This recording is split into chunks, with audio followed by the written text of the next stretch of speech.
All right, guys, what's going on? Welcome back to Chris's Sports Corner. Real quick, man. Hope everybody's having a great.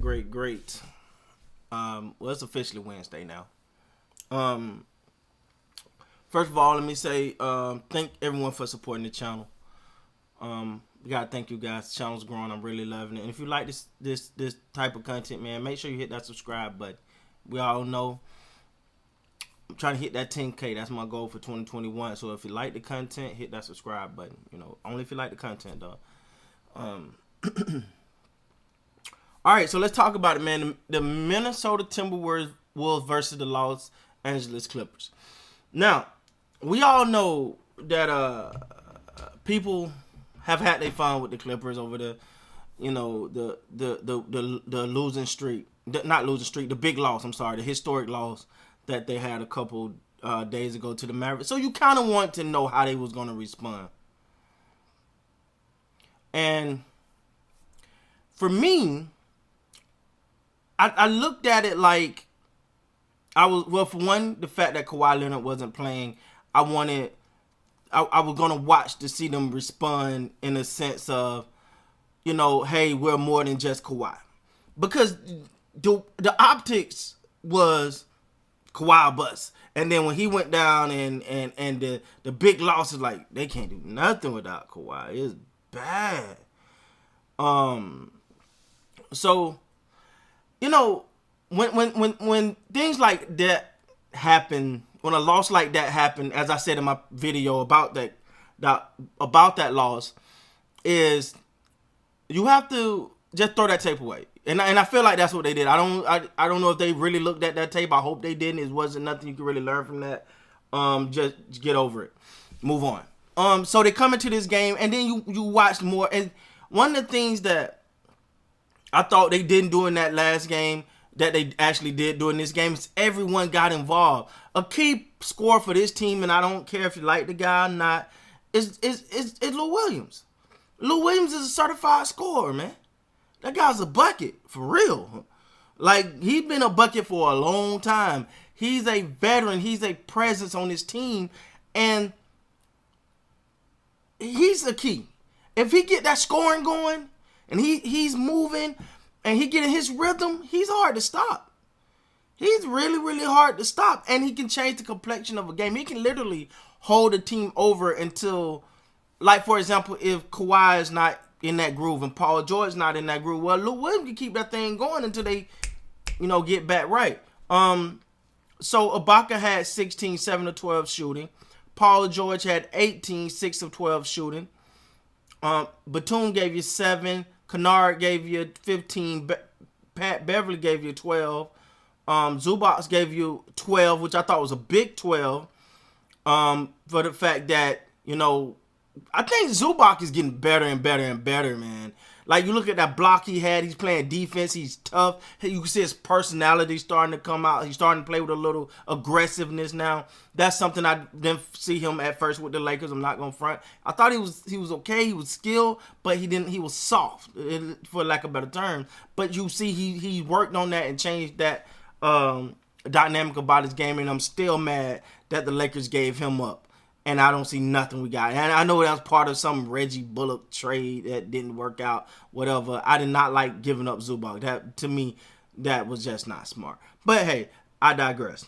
Lou Williams obviously gave you 12. And it was efficient. Lou Williams gave you 20 on efficient 7 of 11. Like, these are efficient numbers, Reggie Jackson gave you 11. Mann gave you 4. Coffee gave you 5. And of course, Leonard didn't play tonight. So what you got was efficiency. You got play from everybody. Everybody contributed. It was a team win. Everybody got it going. They came back and won. They won. Not come back, but they came back from that previous loss. Won this game by 23, and pretty much said, "Hey, we still here." And for me, I knew that. I'm gonna be honest. Like, I do think the Clippers get up when they want to get up. All right, I'm not gonna front like I don't. I believe they see Lakers on the schedule, they get up. Maybe Nuggets now, they get up. Something in that reason to motivate them, they get up. But I think their challenge is going to always be in getting up for the games, that are not national televised, that are not big storylines. Well, you have to get up for those games, take care of those teams, and get those victories and go on somewhere. Go on, sit down and get you rest and let your second unit go on and take care. But you got to take care of those teams, and I think that's interesting dynamic that they have, is that they seem to get up for certain teams and certain teams they don't. National televised big game, they get up, they get it moving. Now for the Minnesota Timberwolves, their leading scorer was D'Angelo Russell, 9 of 17. Reed had 11. Rubio had 17 on efficient, 6 of 8. Beasley had 19 on 5 of 16 shooting, not that efficient. So with them, but there's no Karl Anthony Towns for them, so it's really hard to say to put any stock in these games right now. Because with him being out, it's just not the same. This team is not the same. They run through him. He's the catalyst for this team. They go as he go, and with him not being in the lineup, it just, don't get me wrong, I like D'Angelo Russell, but I see him as a good number 2, like not a great number 2, a good number 2, and that's about it. That's as far as I see that. So that's an interesting dynamic, and quite frankly, they're going against a superior team. Many would consider the number 2 team in the West. Behind the Lakers. For